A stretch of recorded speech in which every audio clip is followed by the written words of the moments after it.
మీనరాశి మీనరాశి వారికి తప్పకుండా ఆర్థికంగా, ఉద్యోగపరంగా, వ్యాపార పరంగా ఇబ్బందులు ఎదుర్కొంటూ ఉండేటువంటి వారు ఈ యొక్క మీనరాశి వారు ఖచ్చితంగా కూడా మీరు నేను చెప్పబోయేటువంటి రెమెడీ ఖచ్చితంగా చేసుకోండి. మీ జీవితంలో 100% మార్పు వస్తుంది. మీనరాశి వారికి గత 2022, 23, 24, 25 అంతా కూడా మానసికంగా పర్ఫెక్ట్గా లేని సమయం. ఎన్నో ఒడిదుడుకులు, ఎంతో ఇబ్బంది కలిగించే సందర్భాలు, అవమానాలు, తోటి ఉద్యోగస్తులే మీకు చెడు చేయాలని చెప్పి చూశారు, చెడు చేశారు. మీ ఇంట్లో ఉండేటువంటి మీ బంధువులే మీకు, మీ వారి ఏడిపే చాలు మీకు. మీరుండేటువంటి బిజీకి ఎదుటివారి యొక్క ఏడుపు మీకు తోడైతే నాశనం, సర్వనాశనం.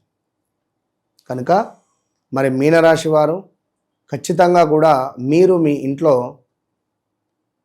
ఈశ్వరునికి సంబంధించినటువంటి ఒక జపాన్ని చేసుకోండి. శివ పంచాక్షరి మంత్రమే అయినప్పటికీ దీనిని ఓం నమః శివాయ బదులు ఓం శివాయ నమః, ఓం నమః శివాయకు బదులు ఓం శివాయ నమః, ఓం శివాయ నమః ఈ మంత్ర సాధన చేసి తప్పకుండా ఈశ్వరునికి మీరేం చేస్తారంటే నవధాన్యాలు కూడా, నవధాన్యాలు ఒక చెంబులో తీసుకొని అందులో కొంత వాటర్ను పోసి ఆ చెంబు మీ దగ్గర పెట్టుకొని దానిపై చెయ్యి పెట్టి మీరు ఓం నమః శివాయ, ఓం నమః శివాయ, ఓం నమః శివాయ అనే మంత్ర సాధన చేసి ఈ చెంబును తీసుకువెళ్ళి ఈశ్వరునికి అభిషేకం చేయండి.